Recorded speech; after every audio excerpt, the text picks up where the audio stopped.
What's up, everybody? It's your boy AT2, and I am bringing you another episode of everybody's favorite podcast. Okay, it's nobody's favorite podcast but mine's, Talk to Me, and I have a very special guest because a lot of y'all think that my family hates me. Trust me, it's a rumor that's been going on for the longest time that my family hates me. But I have my sister here, and we are going to talk about the whole documentary about America's Next Top Model. What the hell was the documentary called? Do you know what the documentary is called? Reality Check. Reality Check. Okay, but anyway, welcome to the show for the first time, Nisha! Hey! I don't know what's going on this show, but I'm here.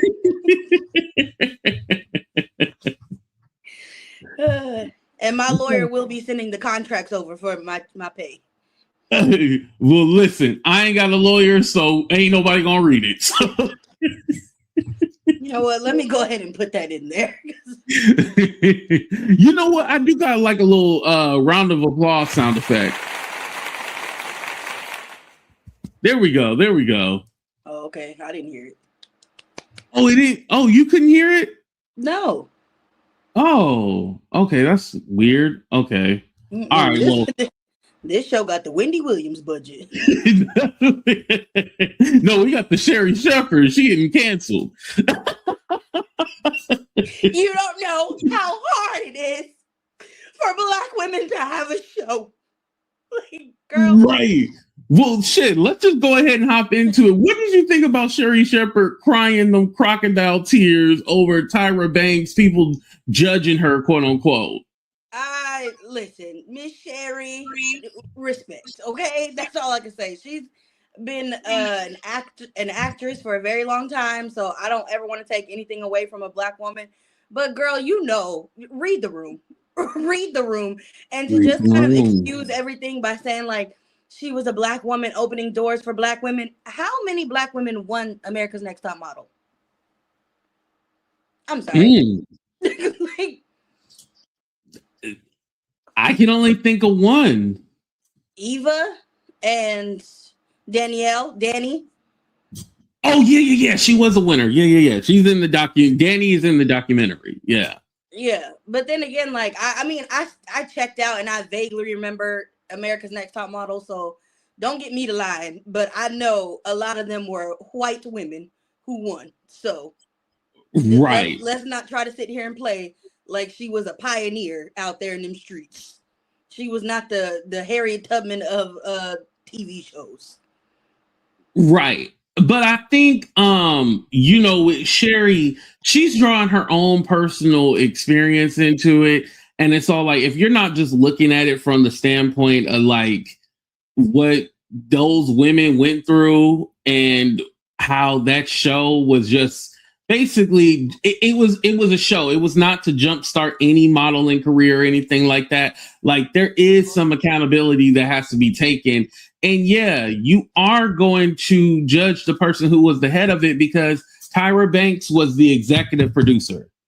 She was co-creator and executive producer. That was her title. It wasn't like anybody, she was the big dog. Like, yeah, of course, there's the network and stuff like that, right? But she was the top dog. Like, she did have some kind of say. Right. And in the first episode, she's talking about how they got to UPN and she was arguing with the head of the network. And it was Ken Mock who was like, oh, let's not spearhead this before it goes.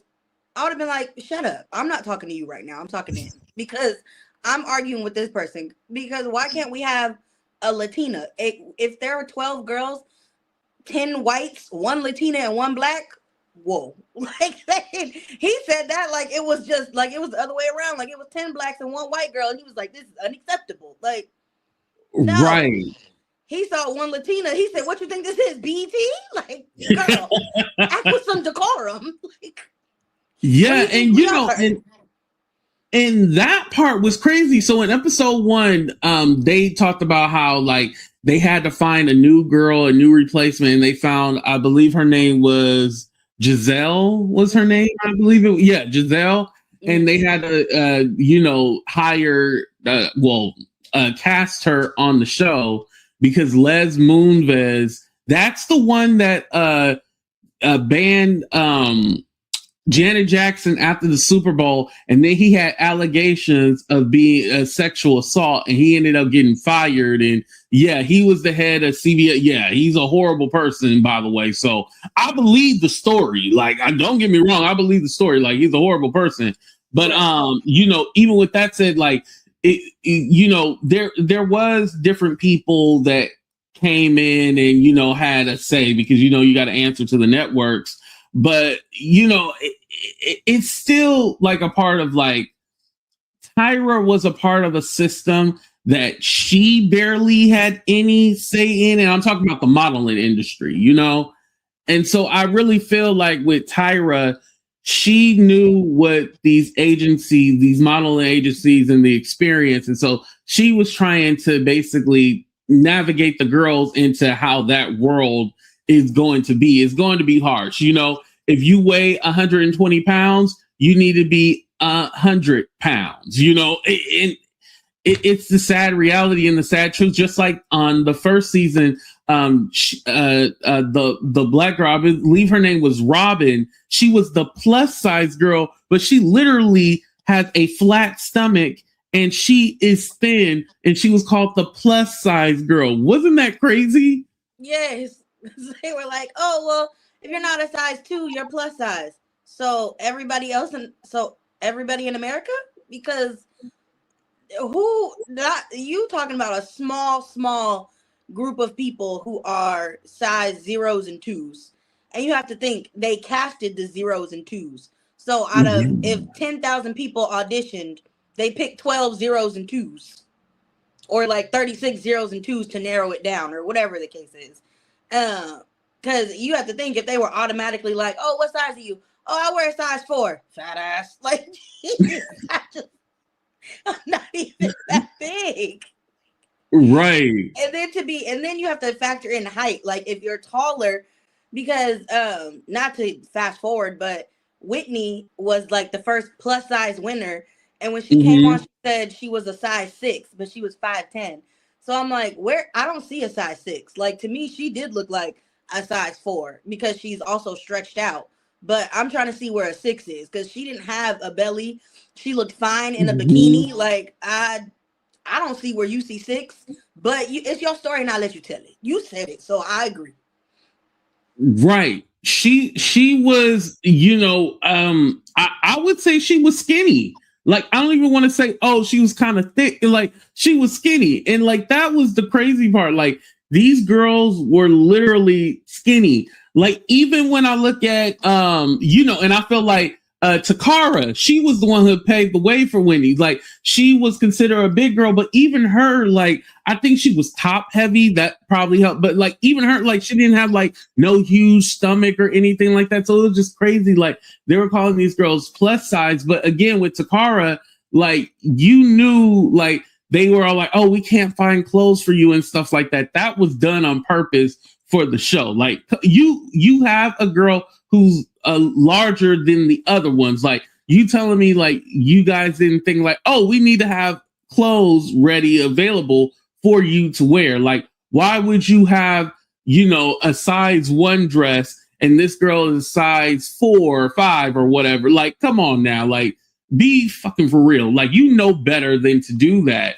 And so it was almost like, and again, in reality shows, they do this. They typecast you, and they casted her to have that struggle. They probably never seen her as the winner of the show. Like, how did you feel about that?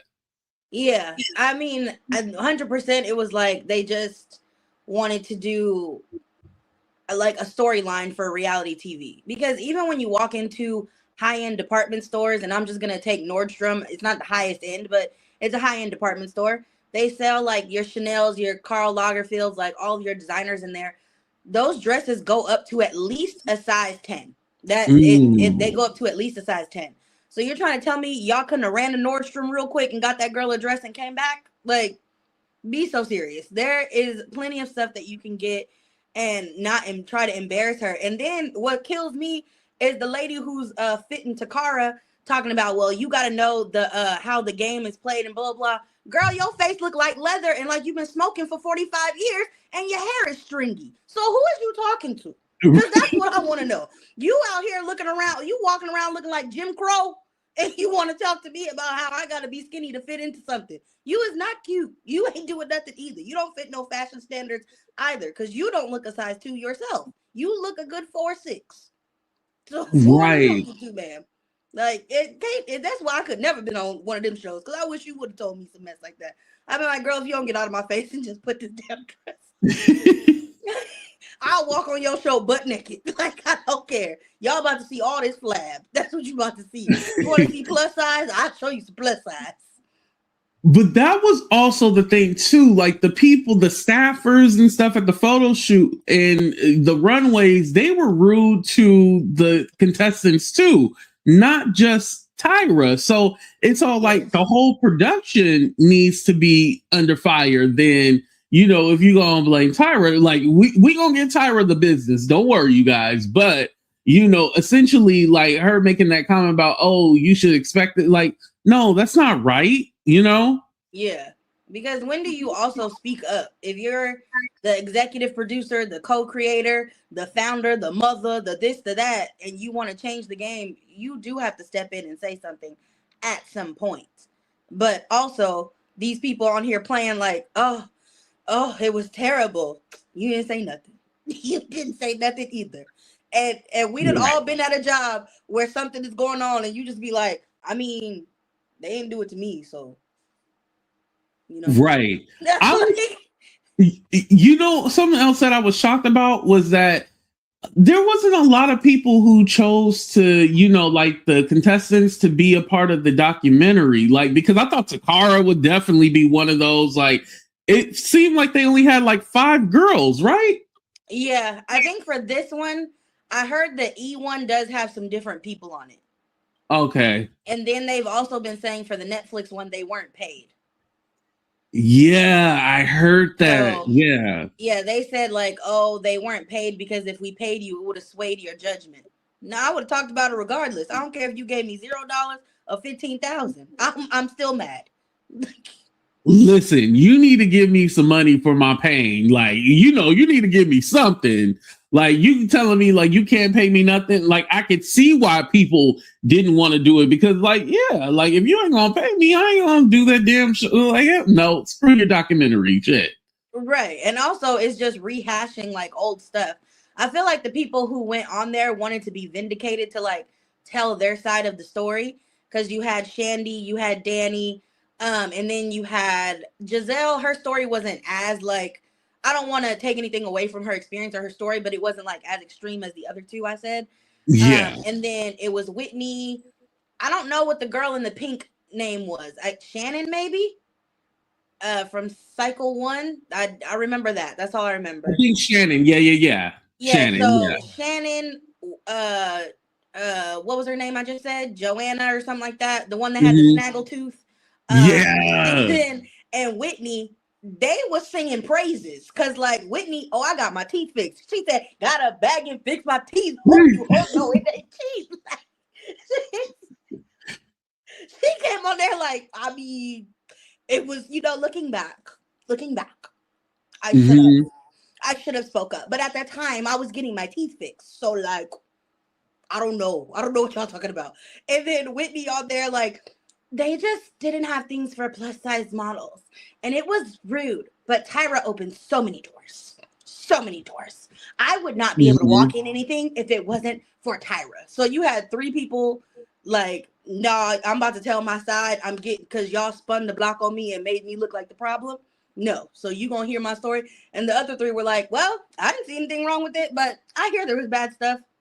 Yeah. Right. And you know, one of the things was like Danny with her teeth, they wanted her to close her gap.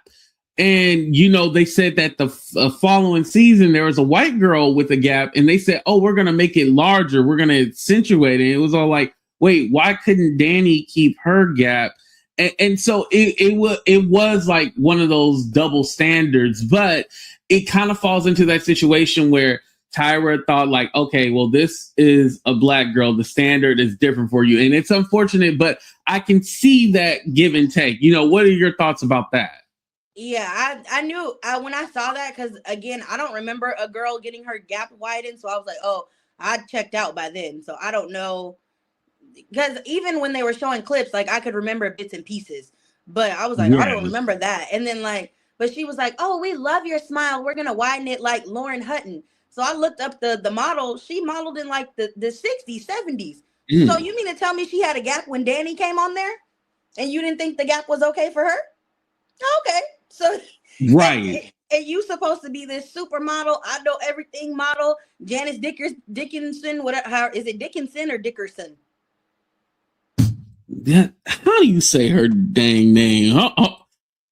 Even though I'm probably gonna disrespect her, as sometimes I do want to say it correctly. Dickinson. Okay, so Janice Dickinson, Miss I paved the way for supermodels. I've been modeling since 1920 in the sock hop or the Great Depression, whatever damn thing was going on. She was the first model since the Titanic. She survived the water and she was on the board just like, okay, that's great. But y'all knew about this Lauren lady. Y'all knew she had a gap. And the way that Tyra said it, so like, you think you can be a cover girl with that gap? And she was like, why not? Because the whole point, mind you, CoverGirl, and this is coming from someone who loves makeup, CoverGirl is a drugstore brand that you find in the local grocery store as well as the beauty store. This is makeup for everyday people. This is not a Chanel. This is not a this is not a Chantecaille. These are not the ones that are specifically towards a certain demographic. CoverGirl appeals to the mass audiences, and mass audiences have gaps in their teeth. They have jagged teeth. They got moles. They got acne. They have receding hairlines. So to see somebody who looks like that back in that time frame would have been very inspirational to people, especially the young audience that it went to, which was a lot of, like younger girls between the ages of like 8 and 13 at that time. Because I don't think a lot of adults watched Top Model back then. Like maybe they did, I don't know. But everything that I've seen, people are like, oh, I was a kid when that show came out. So it's like, oh, so we was all watching it? Like, yeah, the millennials, yeah. Reality TV was literally us. So yeah, that makes sense. But I was gonna say too, the time period, like CoverGirl was kind of like everybody had, all the celebrities had like a CoverGirl commercial and stuff like that, because like there wasn't like there definitely wasn't a Fenty, and all that stuff. So CoverGirl was that girl, right? Yes. Like yeah, you trying to play CoverGirl. Okay. Like, they ain't gonna give you no contract now. You talking shit. Oh my God, I love Cover, easy breezy, beautiful CoverGirl. Like, what are you talking about? If you want to sponsor me, just let me know. I heard the baked bronzers is good and the blushes. Send them my way. Oh man, but yeah, it makes sense because at the time CoverGirl was all over the place, and those are the commercials, kind of like whatchamacallit, the one where they used to she's got the urge naturally. Oh, Herbal Essence. Yeah, those like commercials used to be so cheesy back then, but again, those are like the brands that people would do and stuff like that, like L'Oreal and all that. So it makes sense. But to say that to the black girl and just like downplay it, like they would never want you on there, blah, blah, blah. And then seasons later, the white girl, it's like, oh, well, we love it. You could definitely be a CoverGirl. So why is it okay for someone who's white and not somebody who's black? Like, why as black women do we have to be twice as good? Like, I know I'm the same person with the same skill set. And right. They doing the bare minimum over here. And I mean, they got on Danny with her gap, but they didn't really stress that much about I think it's Joni and her snaggletooth. Like they fixed it, but it was never a point in the season where they was just like, oh girl, that snaggletooth gotta go. You and that snaggletooth, you can't be a CoverGirl with that snaggletooth. And her teeth look way worse than Danny's. Like when she cracked that smile and she looked like Jafar in Aladdin when he was playing like peasant man, I said, oh Lord, child, I don't remember it being that bad, but goodness. Right. I was like, damn. But again, it's the price of being a model. Like they had to make sure, like, okay, you look a certain way. This is the way that you look, and this is what's going to be appealing to the masses. So I also get that argument, but you know, one thing they didn't really stress was like the makeovers. They talked about the teeth for a minute, but they didn't really talk about the makeovers, like giving them white girls them weaves and they ain't never wore a weave, and like shaving the girls bald and sending them home. Like, oh you know, they didn't really go over that. Like, that's really what they should have talked about. That's what we wanted. I feel like Tyra used to be sitting up there and be like, shave it off. And she'd be like, you know what? Shave that goddamn hair off because she thinks she cute. Shave it all off. Shave it all off. Yeah. And it was always the black girls who got it shaved. Well, I mean, she did cut a few white girls. Because that one where they said they wanted her to be short like Rosemary's Baby. The actress who played in Rosemary's Baby. I don't know why we picked that movie.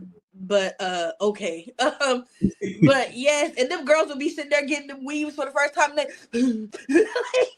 it's just brave. Now you know they scalp can't handle all that. Like, come on. Yeah, or they didn't want to cut their hair. Like they still had long hair, but they didn't want to cut it. Like it was like, oh my God, like y'all were being dramatic for no reason. But the ones that would like, you know, going bald and stuff, like, come on now, like that's a little bit more serious because they're gonna turn you bald and then send you home, and then now you got this bald head, you know? Right. And who did she? I think it was I like how I said I can remember bits and pieces, but I'm pulling these names out of nowhere. I believe her name was Brandy, who she shaved completely bald. Black girl, and she like dyed it red, maybe, if I'm remembering it correctly. Yeah, I think so. I can't remember what cycle that is, but I promise I think her name was Brandy, and she like boohoo cried. And like, don't get me wrong, she did look good with a bald, like a shaved head. She looked damn good. But you also have to remember, if you want to go back to like, oh, it was the times, blah blah.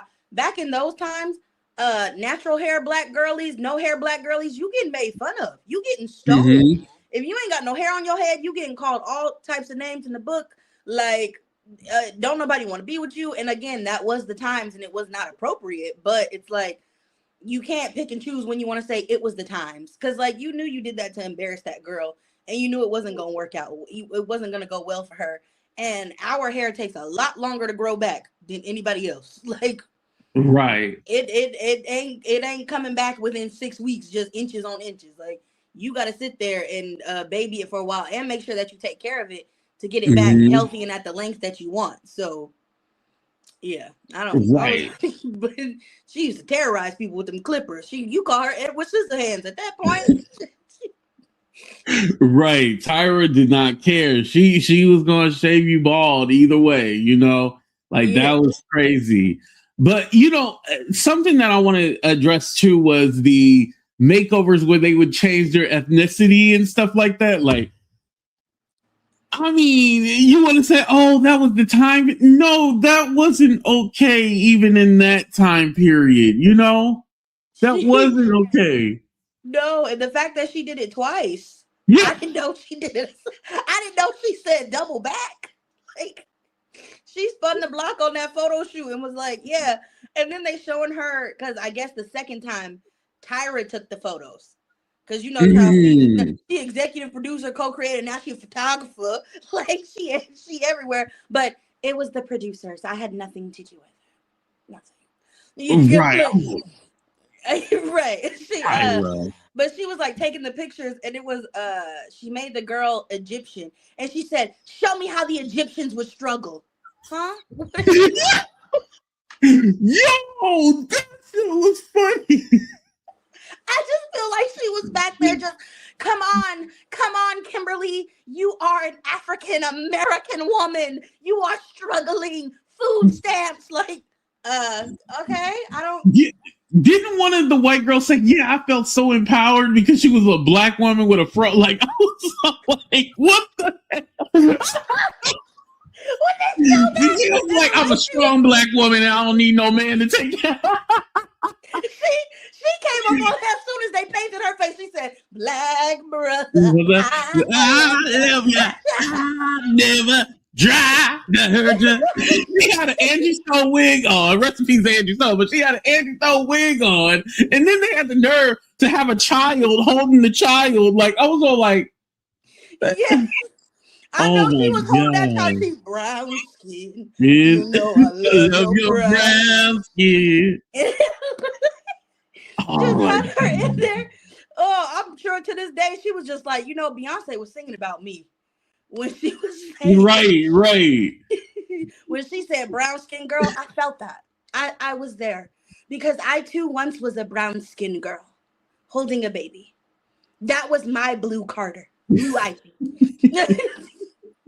Right. But you know, and that goes into the thing, like, it wasn't okay for the time period even then. Like, also out, and I don't want to say she outed, but like Ebony from the first season, she said that she wanted to like kind of, you know, be careful when she introduced that she was a lesbian, but Tyra just said it during the audition, was all like, oh, and you're a lesbian, right? You know, and it's kind of like, it wasn't cool to like out people back then, and it's kind of like it wasn't like so open like it is now. So like that was something like you should have handled with like kid gloves. You know what I mean? Like Tyra was doing too much with that. And that made me, because one thing I used to hate about American Idol, and this make me seem like the villain, I hate a sob story. I can't stand a sob story. Mm-hmm. Like, I don't want to, and I mean, yes, some of them you do have to hear, like, I get that, but I can't stand the, oh, my parents kicked me out at 16, I've been sleeping in the park, this is the only way I'm gonna make it, because they use that as a plot line to exploit you. That's why I don't like it. And that's exactly what they do in all of the, like, when they showed that, I said, oh, so I've been right this whole time. Like, just say I'm correct. Because those are talent shows. They're not like the real world. The real world is supposed to show your real life. The talent shows, you're there to work your talent. So it's all like, well, I don't want to hear a sad story because then, oh, am I supposed to feel sorry for you? You know, like, yeah, I get what you're saying. And when she said like her concept was to do American Idol and the real world, it's like those two should never coexist together. Either you're going to do the real world or you're going to do you're going to do American Idol. So either you want to pick a top model, because the show, if you want to do the real world, you could have put 12 girls in a modeling house and just film them doing their regular modeling stuff and how they get along, like how they don't get along, how they fight, how they funk. And then I guess it could have been, you know, it could have been done differently, but I think too, part of it was the network, because I'm interested to hear what you have to say, because I heard them say like, oh, we shopped to every network. She said CBS, ABC, NBC, and then UPN was the last resort. I said, oh, I'm sorry, did MTV not exist? Was VH1 not around? Yeah, well, VH1 didn't do reality shows back then. Was Flavor of Love on at the same time as? I looked it up. Flavor of Love came out in 2006. Top Model was 2003. So they could have pivoted to a different network, but also I feel it could have still been pitched to VH1 at the time. Mm-hmm. Even though it wasn't like music related, neither was Flavor of Love. Like, we was just watching somebody, you know. That's another topic for another day. Yeah, I know. We got to do a Flavor. Now we need the Flavor of Love documentary. That's what we need. Okay, because New York was the only one that loved that man, but that's neither here nor there. But I feel, or even like MTV, because again, the audience that it appealed to, I feel like those were the channels you needed to go, especially because Ken Mock said he did Making the Band, which was O-Town before it went to the Diddler. Right. So, I mean, maybe they could have pitched it and maybe we don't know. But I mean, it's interesting that all of them said no, except UPN. And UPN, you know, UPN was the shit back in the day because it had Moesha, the Parkers. SmackDown was on UPN. Like, it had all the shows. You know, One-on-One. You know, even though I didn't really care for the show when it was on air originally, but I gotta do it justice because it's one of the best theme songs ever. Oh. Through this journey of discovery. You played. You played.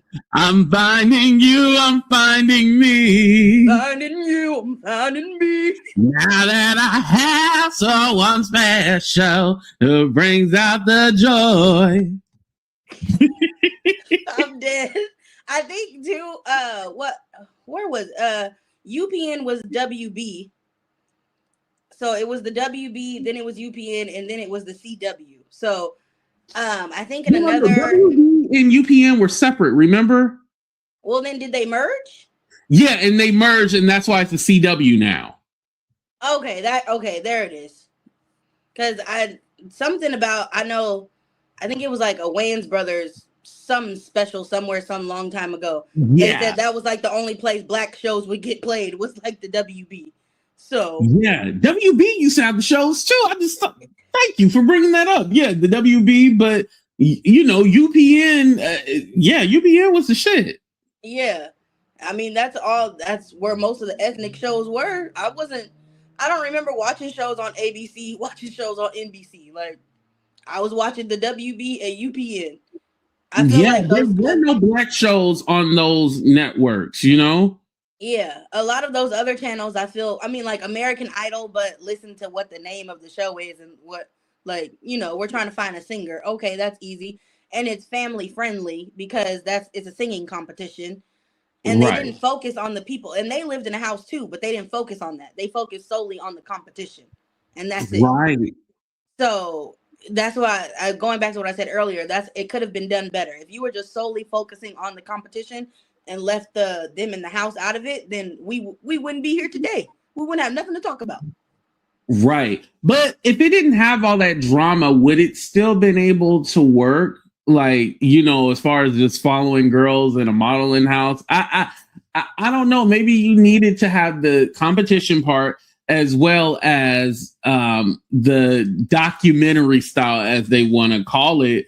But and maybe that was also the plus too, because like I'm pretty sure there was hella drama on American Idol, but we didn't know about it because they didn't film that part. They only filmed the competition. So do you think America's Next Top Model would have worked in the same way and have been that successful? I think if they would have done it in a similar format where we call in, we vote in every week, like something like that.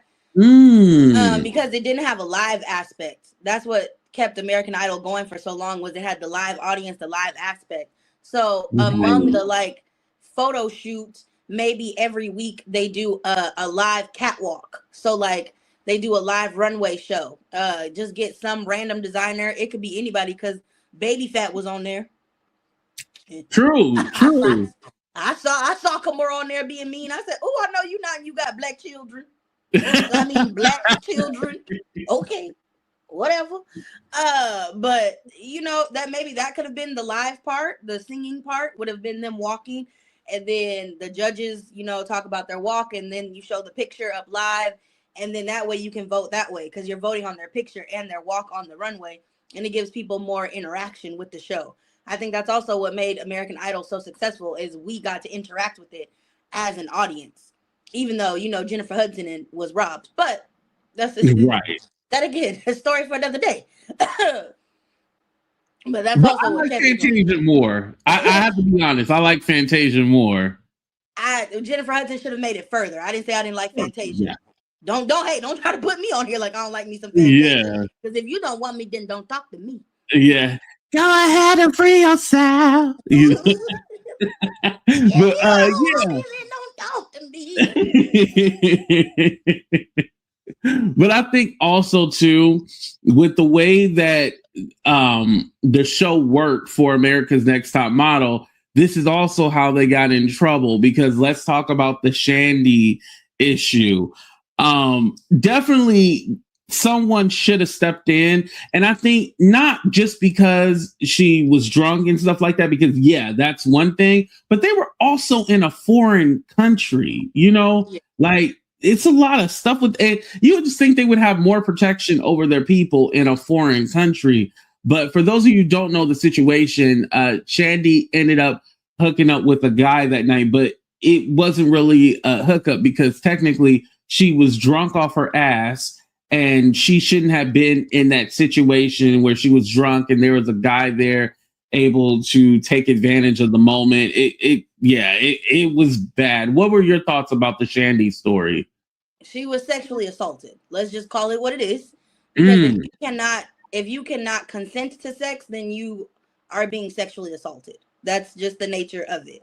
So she was not able to consent to it because she was drunk. She said in the documentary she blacked out, like she remembers him being on top of her, but she's still going in and out of consciousness.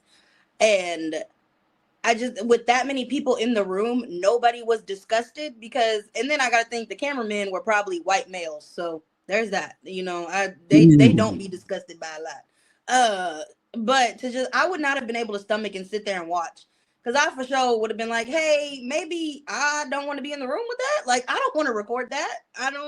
And I understand, again, a job is a job and you gotta, feed your family. But at what cost do you have to feed your family?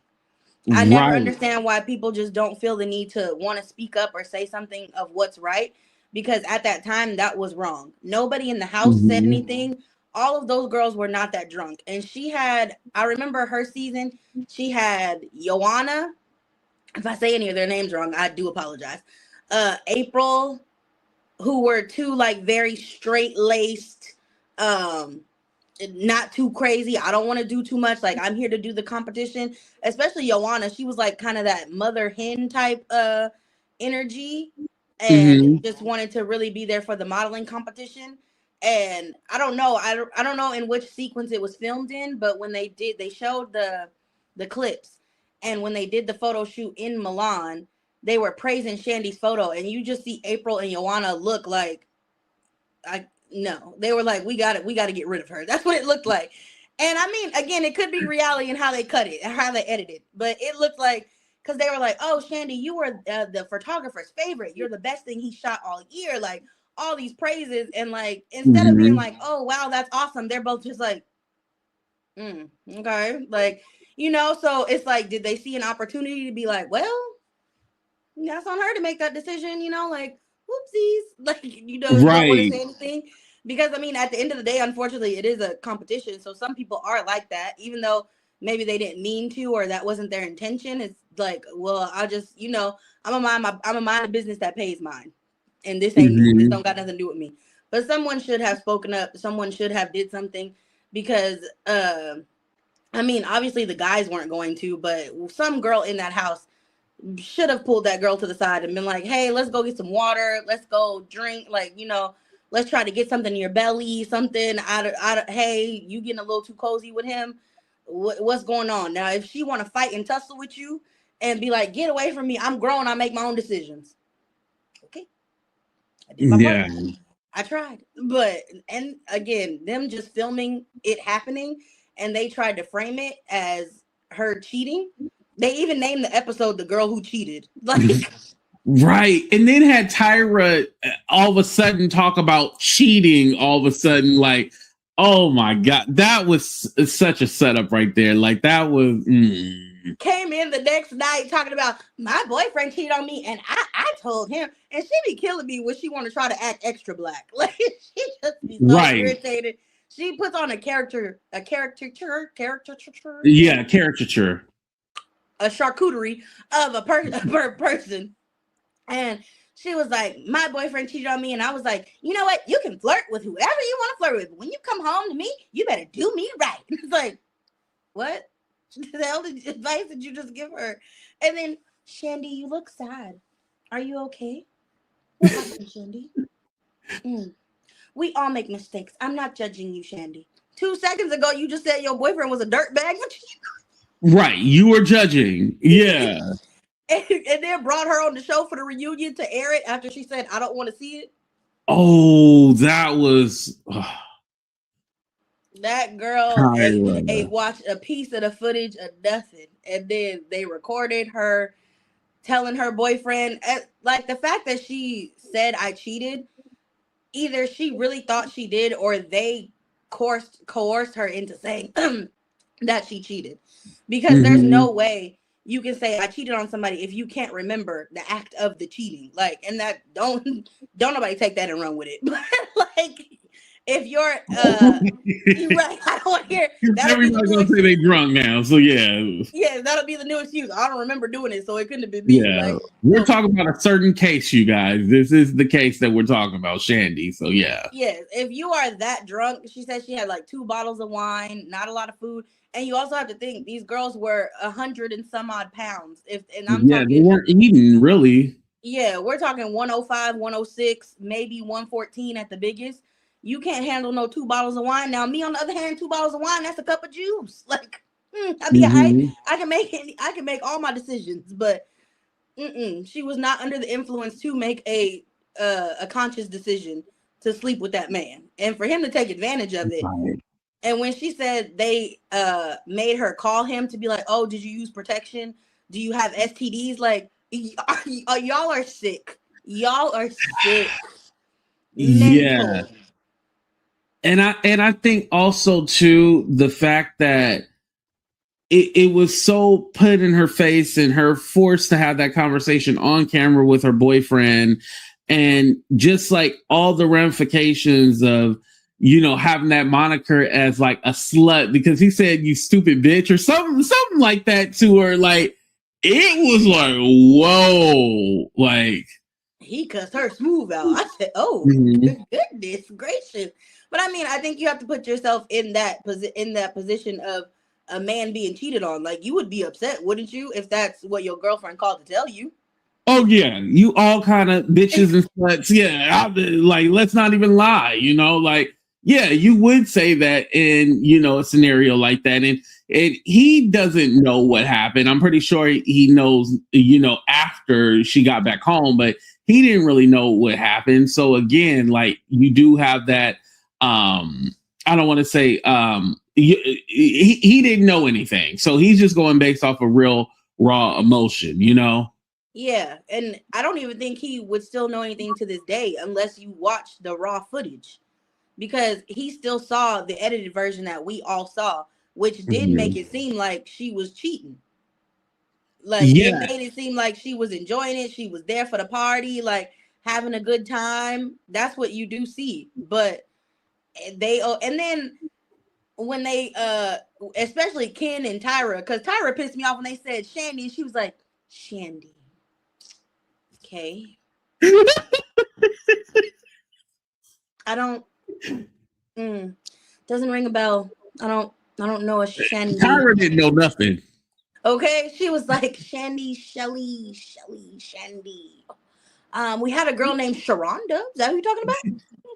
We had Shalisha. Is that how you say it? We had her. No, Shandi. No, don't know what you're talking about. Like, girl, don't sit there and play, because she apologized to Kenya on camera, which I applaud. But the Shandi situation, I think she couldn't apologize to Shandi because that would be admitting to a crime. Right. And I think also too how it was Ken who said, like, oh, we had to edit out so much because of the Janet Jackson boob thing. So there was a lot of censorship. So we had to edit a lot of it out. And like that still doesn't make it okay because you edited it. Like, yeah, of course you weren't going to show sex on TV, but I mean, you edited it. So, but were they though? Because he seemed a little too excited. I feel like he done watched that scene a couple times because he looked nasty. Oh yeah, they definitely don't watch the raw footage. Like, come on now, we know that. But even that whole situation was just weird. How like they try to just pacify it like it was nothing, and like there was no accountability. None. And did you? I'm not too much, but like when Jay Manuel was talking about it, he was trying to like tread lightly and say the correct thing, because I was like, I feel like you were in the production room as well, because he said he was in the production room when they said it. And so he was like trying to like tiptoe around, but I'm like, I feel like you were in the room with the editing. So you're to blame as well. Like, all of y'all are to blame for not stepping in. And even if they went into the production room, which means while it was actively going on, they came to you and said it. Like, hey, she's having sex on camera. Nobody thought to say, don't film that. Get the cameras out of there. What are you doing? Like, I get, oh yes, the cameras will be on you 24/7, blah, blah, blah. I signed up for a modeling competition. I did not sign up to make sex tapes. That's not what I signed up for. Right. It'd be weird. Exactly. It'd be weird even when on like Love is Blind, The Ultimatum, like those Netflix shows, when they show them having sex. I'm like, do we need to see this? Like, you could just close the door and walk out. I don't know. Why? Because they be showing the night cam footage, like the night camera that's in there. Yeah. And like you just see the sheets moving and bouncing booties. I'm like, okay, thank you. You like too much. It's all like, come on now. Because exactly, how does this move the plot? Right. Like, we know they're having sex. We don't need to see it. You know what I mean? Like, come on. Yeah, like you could do a few sound bites of like kissing, like it could say kissing, heavy breathing. All right, well, I know what's going on. You don't got to show me nothing else. I don't need to see nothing more. But they'll show you some nighttime footage, bullseye right on the bed, and it's just like, okay, right. Like, I didn't need to. And now I think that it's progressing now, because if they're just showing you night cam footage, that means nobody's in the room. So back to Shandi, y'all were in the room just actively like. Right, just filming. Yeah. Like, y'all just was like, okay, well, this is cool. We're just going to film. Like, what? All right, because I for sure would have walked out. I'd have been like, bro, they don't pay me enough for this. Like, this got to be in our union contract. I'm going to head out because I don't want to see this. Like, Right. And then just the fact that after all that, these girls don't get like any jobs because they have like that stain, that stench on them of working for America's Next Top Model. Because Danny, who was the winner, talked about how she was in a house with Chanel Iman and she was getting booked for jobs, but Danny wasn't getting anything. Like, I was all like, damn, that like really sucks, because you're thinking like, okay, this show's going to change my life. And it did change your life. It left you broke. Like, no, 100%. And that's sad that she was the winner. I could see if you were like the runner-up, or a couple people removed. Then yeah, that makes sense. But if I won this contract? And I don't. To be quite honest, I don't remember a single CoverGirl ad with any of these people in it. I don't remember a single billboard. A magazine clipping. So did they really win a CoverGirl contract? I think the only one I actively remember is Eva. That's it. I remember that one. Yeah, and to be honest, she's the only winner that I remember. Like, she is I think she has been the most successful because she's an actress. She was on the Real Housewives of Atlanta. You know, like, she's been seen, you know. Other than that, I can't think of one that I've really seen anywhere. Can you think of any of the American? She didn't win, but Yaya. Oh yeah, Yaya she's an actress too as well. Takara, she was out for a minute, and then like now she has like disappeared. Like, you know, because Takara was on like BET for a while, and again, that's why I think that show would have done better on like a music network channel. Hell, it could have been on TLC, because TLC was technically the learning channel, or it's legal government game. Even though they don't teach us nothing. But, yeah, I ain't learning nothing. Right. Like, you could have pitched it to Animal Planet, something. Like, not Animal Planet. There's plenty of networks out there that we could have watched it on. But yeah, that Yaya, Eva, and then and like Winnie Harlow, which I didn't know she came from America's. I didn't know she came from America's Next Top Model until she was like on the scene for a few years. I was like, oh, okay. I just thought I honestly thought she was like an influencer or something that just popped off. That's it. Yeah. Well, I think they found her from Instagram. Oh, okay. Yeah, because I remember seeing her, and then I don't know. I think after Eva, like, I didn't really watch the show anymore, so I don't know like what season she was, but I think they found her from Instagram, and then she went on the show, and like, yeah, so she's successful. Yeah, definitely, I would say Winnie Harlow is out there. She's successful. So that's a success story. But also, I want to go back to Eva because Eva was all like, oh, that wasn't my experience, and like she's basically saying like, oh, well, nothing happened to me. So it made me think of two things. You're just so obtuse, or maybe you were poised to win. So yeah, you didn't have to go through the stuff that they went through, but like you didn't see nothing. What were you talking about Eva in her recent interview? I was trying to think of Eva's season because she was cycle 3. Oh, I thought she was 2. Wasn't she the second one? What? No, I think no, because that would have been her and Shandi on the same season. Oh, her season had a little bit better camera quality. Let's just say that. So they got a little bit more money for the budget. I think she either won 3 or 4. It says 3. You're right about that. 3. Okay, yeah, I was like, because the camera quality was a little bit more clear on the Eva. Who else was in that season? Run me some names. Wasn't it Yaya and Takara? They were on the same season as her, right? I believe so, because did it come down to Yaya and Eva? Yeah. Okay, so I mean, yeah, things happened on that season because Takara was being, poked at the whole time. And the plus size girl always comes on there with a bright light and, oh, I'm going to change the game and da-da-da-da. And then by episode 4, she beat down and sad. It's like, so you didn't see any of that? None of that played a part? You didn't notice anything? But then again, low-key, Eva might have been just as big of a bully. So yeah. I seen a TikTok and like somebody was call her Eva the Diva. I remember that.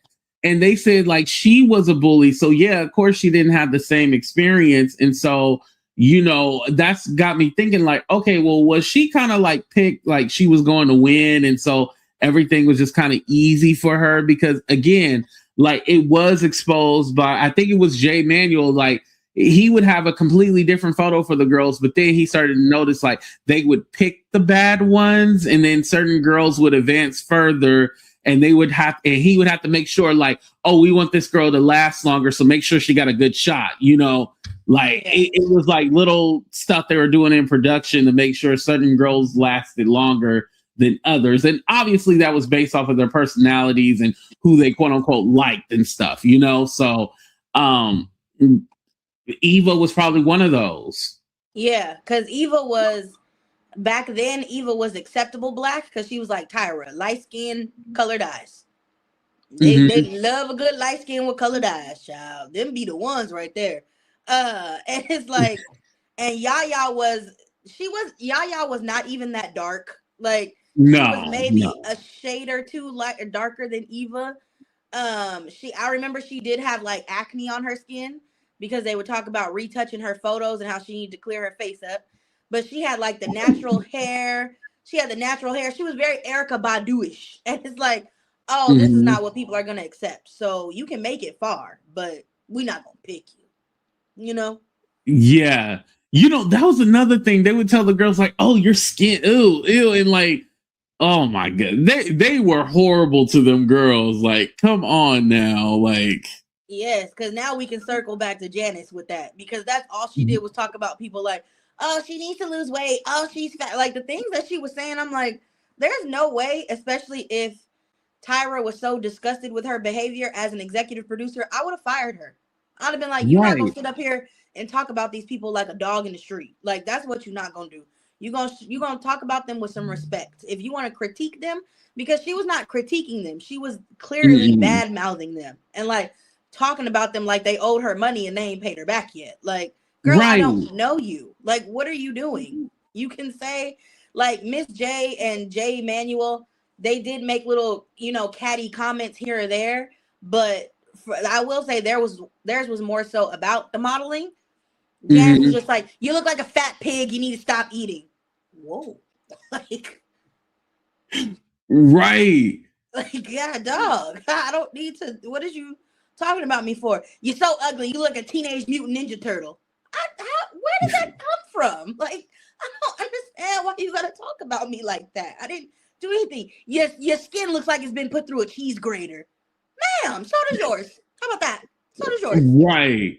With her old ass. But, you know, something that I caught in the documentary was that Jay Manuel was all like, oh, like, you know, Tyra didn't really like Janice Dickinson. And, you know, sometimes he would keep his mouth shut, but then he would go back and forth with her, like as a way of helping Tyra, you know. So even they seen it. But again, like somebody like a bully like that, she should have been off the show. Like she was horrible. Like she was worse. I would say Janice Dickinson, Tyra, than the rest of them, you know. Yeah. Because the guest I feel like when they brought in Twiggy, she was like the nicest one. Like, yeah. she actually did make critiques. Like she was making modeling critiques. And I feel like Twiggy had more notoriety than Janice Dickinson because wasn't Twiggy modeling before Janice? So I'm confused on how Janice is the first supermodel. Somebody got to explain it to me. I don't know the year. I'll have to look that up. I don't know the years. That's interesting though, but I can see that. Because a lot of Twiggy's photos was in black and white. That could have been. Like, I saw her modeling with a covered wagon. Like, yeah, it was in black and white. So yeah, wouldn't she have been before Genesis? Huh. That's interesting. So maybe if Twiggy is from the UK. So maybe when they say first supermodel, they mean first US supermodel. That could be it. Oh. So I may give her that. And they said she was known for her big eyes. She was named the Face 1966. So, okay. And she was born in, what did they say she was born in the 40s? She was born in 49, child. Ooh. Ooh, that was a long time ago. Yeah, and Janice was born in 1955. Bro, look at this picture. Look at this retouched ass picture. Now they know they need to show that old leather face. Do not put no retouched picture on there. Janice Dickinson uploaded that herself. Right. Yeah, I think that may be the difference was that she, and it says in the early 70s. So, and Twiggy's was in the 60s. So yeah, I think it's because she was like American supermodel, or maybe she had more notoriety. I don't know. Yeah, I don't understand that, but you know, but speaking of the judges, like, wait, you know, sorry, hold on. What happened? This says Dickinson was turned down several times by modeling agents, including Eileen Ford, who informed Dickinson she was much too ethnic. Is the ethnic in the room with us? Yes, it's right there. She's Latina.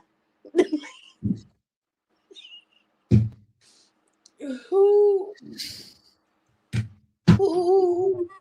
And wow. I know the ethnic y'all gonna say Polish and Irish. Oh my God.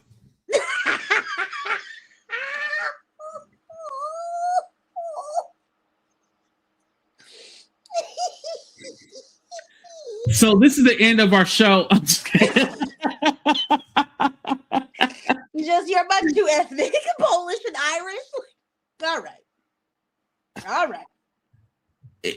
Anyway, speaking of the judges, Jay Manuel, I noticed Jay Manuel, Miss J, Nigel, whenever they said something mean and they showed them clips, like they kind of just laughed at it, like, but with Tyra, they're like, oh yeah, she was so evil. She was, you know, she was really mean. It was kind of like you partook in that. Like, I didn't see you trying to like be all like, oh, let me save you, you know, really coddle the girls or nurture them. Like you partook in it as well too. Like, you know, maybe not as bad, but I can't say that it was, you know, innocent in any kind of way. Especially the Jays, because a gay man love a good read. Like y'all not gonna sit there and play innocent. Like y'all wasn't throwing out little snaps. And Miss J does say in the documentary, what did he say? He said something along the lines of like, this, I know how the world is. Like it was gonna eat him up and spit him out. So like, that was just basically, and like his commentary just went along with that. Now again, he wasn't as, rude, but he still did say some rude things. I feel like Nigel got a little bit meaner as the seasons progressed. Like by far he was never the meanest, but right. I think he did come on as like nice and soft, and then he would kind of play into the like saying things about them that were just a little bit inappropriate, and it's he was a mean girl. He turned into a mean girl, because what was interesting was that season 1 it was the Jays, right? And then the executives wanted to add in a straight male, and so then that's when they got Nigel, remember? So Nigel came on season 2, and so it was kind of like, wait, in the modeling world, like it's nothing but gay people, but they wanted to add a straight man into, so that was even weird, then for them to even say that. So, but that was hey, that's what they wanted. They said they needed a straight male, and so he became like the photographer, of the show, and then eventually a judge and stuff. So they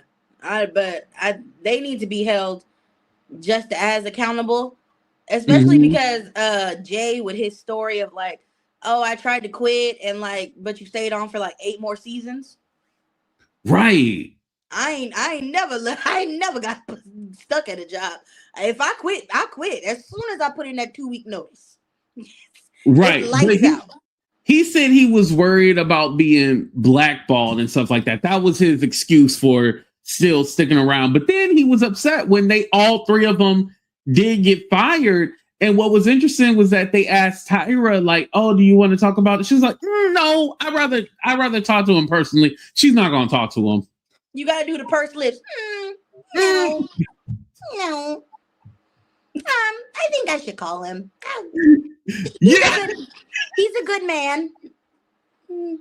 He's a good man. And I bet you he still ain't got a phone call. Okay, hey guy, I think he said on there he still hasn't heard from her. Like, and then this is what they would cut to with Tyra. Yeah.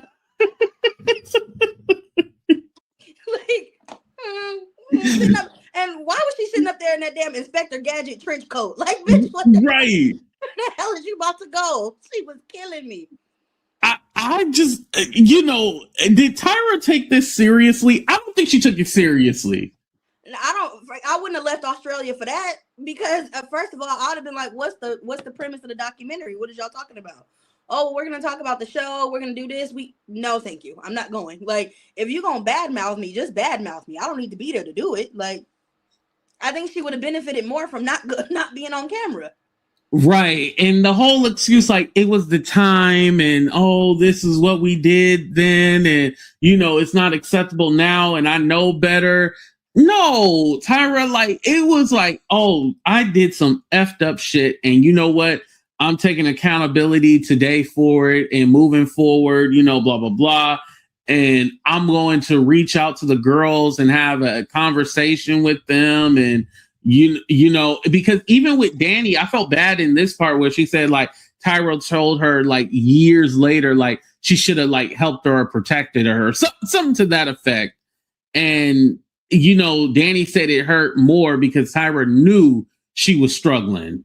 Yeah, she said, I knew doors weren't going to be open to you because you did top model, and I did nothing about it. Girl, what are you here for? Because she said the whole reason why she wanted to close the gap was because she said modeling agents said they wouldn't work with her because of the gap. And again, I'm going to go back to that Lauren Hutton lady. If y'all was working with that white girl with a gap, why can't we work with the black girl with a gap?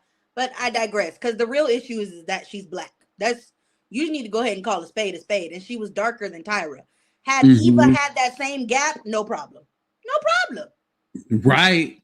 And you know what? Eva didn't get a crazy makeover like everybody else did, because Eva already had short hair. So why didn't we buzz off her hair? I want to see her looking like a bald eagle. Go ahead and take it off. They could have gave her a little line up, put a little line up in there, little fade. She could have had the Manny Fresh. Like, but yeah, I don't think Tyra's a part of the E1. Which I think if she's not, I feel like they're gonna dive even deeper into it. Yeah, because I felt like with she really got off. She got off the hook. Yeah. And she should be on the hook, you know, because she was the creator and the executive producer of the show. You having that title, you can like it's different when you're just a host, right? Like, say for example, with American, since they want to make the comparison, American Idol, Ryan Seacrest was just the host. He was not the producer. Maybe he got producer credit later, but he was not the producer. He was just a host, you know. So that's a lot different. But you are on-air talent. You're the co-creator, the executive producer. You got all these different titles and stuff like that. You have some say so in the matter. Like, you can't just pretend like, oh, you know, I tried, but I couldn't. And no, come on now, Tyra. Like, you could have fought more for these girls, and you did not. You seen the money coming in. And now, you know, you got your money and you walked away because now you're selling hot ice cream. And don't call it hot cocoa or creme anglaise, which is exactly what it is, because she'll be like, no, it's hot ice cream. Hey, hot and ice cream don't go together. Right. They don't go. Not at all. You can deep fry some ice cream, but you got to go through a whole process to do it. Ain't nobody just calling it bricked ice cream. Like, what is that? It's bricked ice cream. You mean deep fried? No, it's brick. Like, okay. It's deep fried, but whatever. And going back to American Idol, the first season, remember they had 2 hosts. That one host left because he didn't like how the people were being treated, and he spoke up. And Ryan Seacrest didn't. Like, Ryan was like, well, I mean, I need a check. How about you? Right. I'm gonna go ahead and get his check. Yeah, he was like, I'm gonna go ahead and be quiet. I can't be with you in solidarity.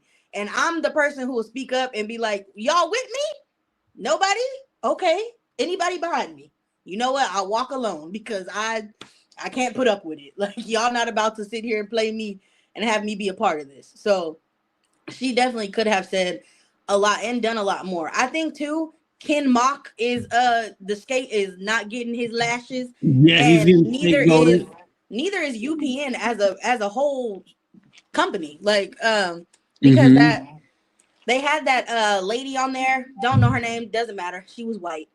She was one of the like people who worked at the network, and they were like, "Oh, do you feel bad about some of the stuff that you showed?" And she was like, "No, good TV is good TV." I said, "That's a very white thing to say. That's a very white thing to say. Like, oh, I don't care about the expense of anybody's health. No, I just wanted to make good TV. Like, as long as the check clears, I don't care what goes on."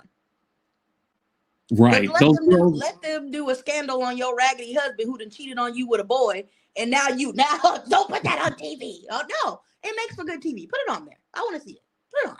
Do a documentary about it. Right. And that's the sad part, because it's all like they got paid at the end of the day. No matter what, they got paid. But the contestants, they didn't get paid. Like, they just was left broke and broke in. Like, that's 2 different things. Like, you don't want to be, you know? So yeah, it's easy for them to be like, oh yeah, it was just a time, and oh, just chalk it up. But like, no, these contestants have like real life ramifications from what was shown on this show and how they were treated. And basically, you know, they didn't have these successful careers that they were promised. Yeah. And Ken was like the only thing he apologized for was the photo shoot about the violence. Like they did like a gun violence. Yeah. And he was just like, looking back, that was the one he said, I will apologize for that one. What do you mean that one? You need to apologize for the entire series. Like, are you serious, sir? So the girl getting sexually assaulted, you don't feel bad about that. Okay. The girl, you know, another girl getting sexually assaulted literally 2 seasons later because she didn't feel comfortable with the guy like touching her, and then she speaks up, and then Jay tells her like, oh, well, you have a job to do. I'm getting harassed. Get him away from me. Because had she punched him in the face and knocked him out, oh, now I'm problematic and I'm the angry Black woman. Okay. And even Tyra being a woman, she was all like, oh, you got to kind of laugh and play it off. And like, I know that's like Yeah, I know that's like a survival tactic that women use, but you being the head of the show, like you should say, "Oh my God, I'm gonna immediately make sure that never happens again." But to basically say like, "Oh well, you need to know how to fight him off professionally," is fucking weird. I'm Yes. just gonna say it's weird.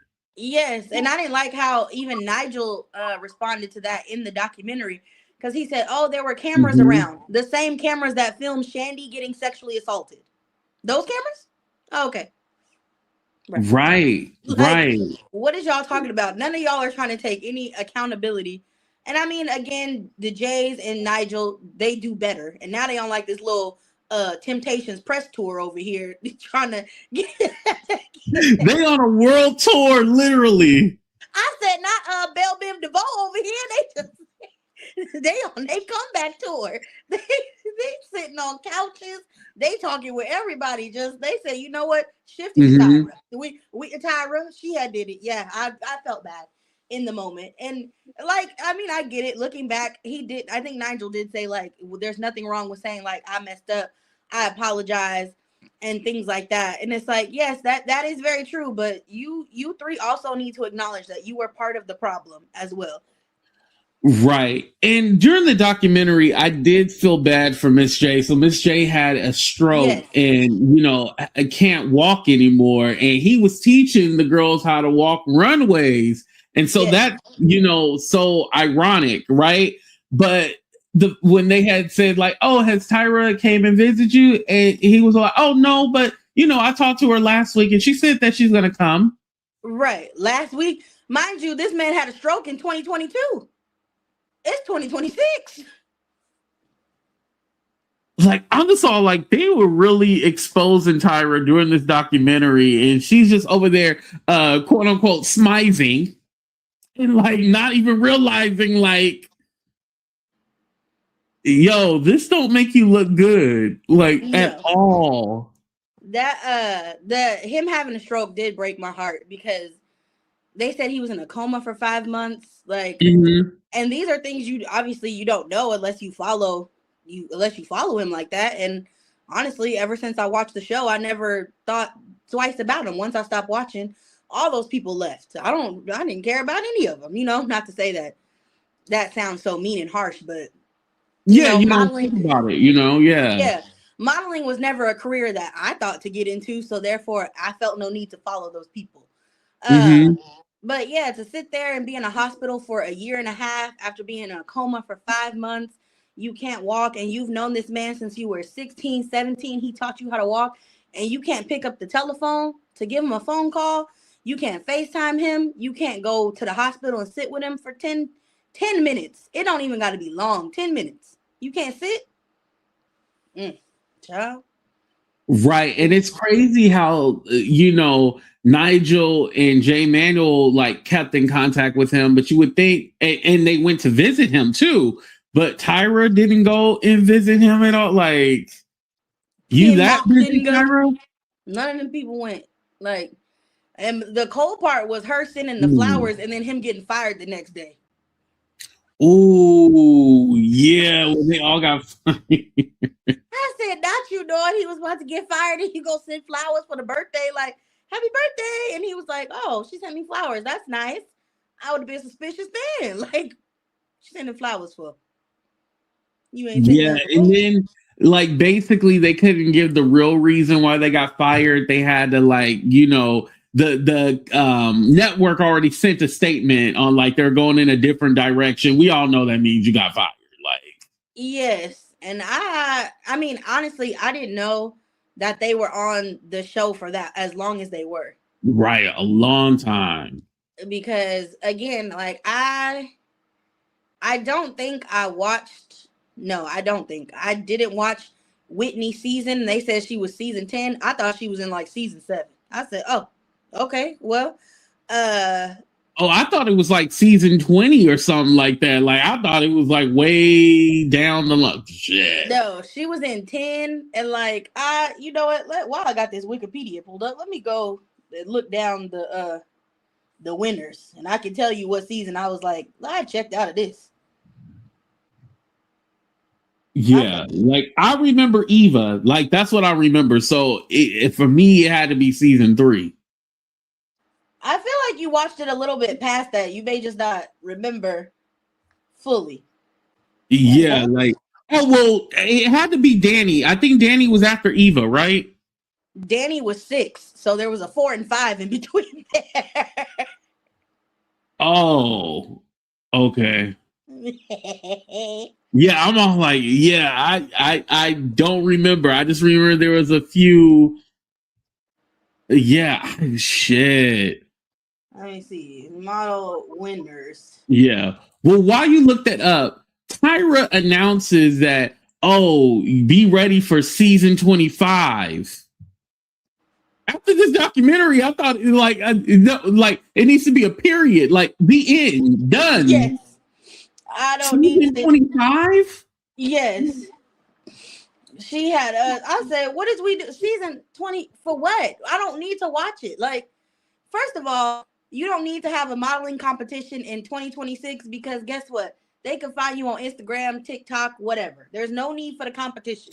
So No just get need that for out of it. here. And then what am I modeling for? Who is this? Oh, is these the people who won? But then also too, I'm thinking like, do you not realize that this documentary is like the end? Like there's no, oh yeah, I'm gonna be able to come back and do this and that. Like this wasn't like a rebirth or a relaunch of America's Next Top Model. This was literally to put a cap on a chapter that needed to be closed. Like I don't know why Tyra didn't get that through her thick head, or maybe they told her like, yeah, we're gonna help you relaunch it, and I can see America's Next Top Model season 25 coming back on Netflix. I think that's what's gonna happen. Yes, and you know what? I'm bad because I'm a hate watch it. I gotta see what's going on. I'm nosy. Charge it to my head, not my heart. I'm nosy. But I feel like it would be something I maybe watch the first 2 episodes and not check out. Like, Yeah, because but I look. This is a completely different topic, but you know, I love me some Love Is Blind. mm-hmm. I have watched a full 1 episode, and I've just watched people review it. I said I can't do it no more, y'all. I'm done. I'm done. Like, I can't. And they don't be talking about nothing. Everybody is doing like the reviews on it, and like it makes me want to watch it. But every time I turn it on and I get to episode 2, I'm on my phone. I'm scrolling. I don't know what they done talking about. I don't know any of them people. All I know is Devontae, who said he ain't black. Oh, That's all I know. Devontae, and he's not black. Yeah. Yes. Okay. Here are the winners. Okay. I can tell you when I checked out. It definitely was Danny, because I don't know. So Adrian won season 1. Okay. Joanna, Eva, Naima. I do remember Naima. She was like the quiet girl. Nicole. I don't remember Nicole. I don't know who that is. Mm. Danny, Carrie D, Jaslyn, Celicia. I knew there was a Celicia in there. I said that. Oh, you were right about Celicia. Okay. I think I remember bits and pieces, but I don't remember like fully watching her season. Whitney, McKay, I don't know who that is. Tiana, Nicole, Krista, Ann, Brittany, Lisa, Sophie, Laura, Jordan, Keith. Oh, Keith, that's a man. That's a boy. Oh yeah, we did have a male season. Yeah. Okay, so that means Winnie Harlow did not win. She never won the show. No, she wasn't a winner. No, I don't think she won. Yeah. Well, hell, I didn't watch it to know she won. So I mean, right. Okay, they don't got a picture of Nicole because I'm like, all right, I was in the middle. I was in there. I do partially remember Carrie D's season, which was after Danny's. I think that's when I finally was like, okay, I'm over this show. Like I can't watch it anymore. Because who I know season 4 was the race swapping, so that was Naima. And it was just like, okay, y'all doing a little too much now. And that was Tiffany. Number 4 was Tiffany with the I've never in my life yelled at a girl like this. Yeah, Tiffany needed to be in that documentary. I guess she's gonna be on the E one though, but like that was like they said like the way Tyra went off on her, it was worse than what we seen. Like I was like, damn, what did Tyra say? Apparently, she said something about her child. She said something about Ooh. how she was raised. Like she was taking jabs. She was not, it was not no big sister, I love you. It was basically like, what would you do if your son was at home crying all alone on the bedroom floor because he's hungry? I've never in my life yelled at a girl like this. It's just like, okay. Well, that's why Tiffany was a rider because she was not gonna let you see her cry. She just kept looking at her like, mm-hmm. She did cry on the exit, but she for sure was just like, girl, okay, come on, let's go. But yeah, they said like she was taking like personal jabs and like using her story, using her background struggle story against her, and was like talking about her plum crazy. That's the word on the street. Because Tiffany did a IG post about it or a Facebook post, something she posted somewhere. Oh, okay. Yeah, I saw it. She did like a long paragraph and she was like, let's not try to play like you was trying to be my big sis. You was, talking to me cash money crazy. Like you came for my son. And I was like, oh, not the son? You don't do that. You don't come at nobody about their kids. And like whether you're mad, you can't be mad at somebody with how they reacted to getting eliminated. Like, first of all, I think they're gonna be upset. She didn't want to read the teleprompter because the words were hard and she felt she was being embarrassed, which I get. And especially as like, you just have to take it back to, and I'm sure somebody watching this is like, oh, they keep taking it back to race. A lot of things stem in racism. So shoot me. But you got to take it back to race. Black people are not, weren't allowed to read for a long, long time. We're talking way behind. So like to sit there and now she's trying to read stuff that she can't do. That's embarrassing. Like, you got to take it back to being called on in school when they tell you to read out loud and like you the slow reader in the class and you like, I don't want to read. Like, no, thank you. Can you pick somebody else? Because it becomes embarrassing because everybody's laughing at you. They're like, oh, you can't read that? And the judges were snickering at the girls as they're trying to read it. And it's like, yeah, I don't know what Hermes is. I don't know that that's French. It says Hermes if you look at it. Like, Hermes. Yeah. Like, that's what it says. So that's how I'm reading. And then you like, no. So she stopped it and said, I'm not reading this. Like, and she was like, oh, well, all the other girls did, got through it and they couldn't read it. Okay, well, that's good for them. That's the other girls, not me, Yeah, I'm gonna stop this because I don't want you. And you never know. Maybe she has some sort of learning disability or something to where she was made fun of when she was a child, or there's a lot of things that could happen, and you just over there trying to play it for TV. And I think that's what it was. Like, I'm not about to let you play me for TV. Like, you're not about to get a clip out of me. So no, I gave up. And she was just like, I can't believe, like, you gave up this opportunity. Girl, I'm tired of you. That's why I'm about to sit. Right. It's like, it ain't worth it. Let me get the hell up out of here. That's what she was thinking. Yeah, a few people did that. Like, let me just go ahead and pack my rags and go, because you on some mess. Like, I'm not about to sit here and be talked to like this, and you think that it's okay, and you try to frame it behind, oh, it's a competition and I care for you. If you care, then give me some money right now. Break me off with a contract. Right. But Tyra, season 25 is a no-go. Like, hang it up. No. And if she wanted to change the face of modeling, like she say, then why didn't you just open up your own agency? Right.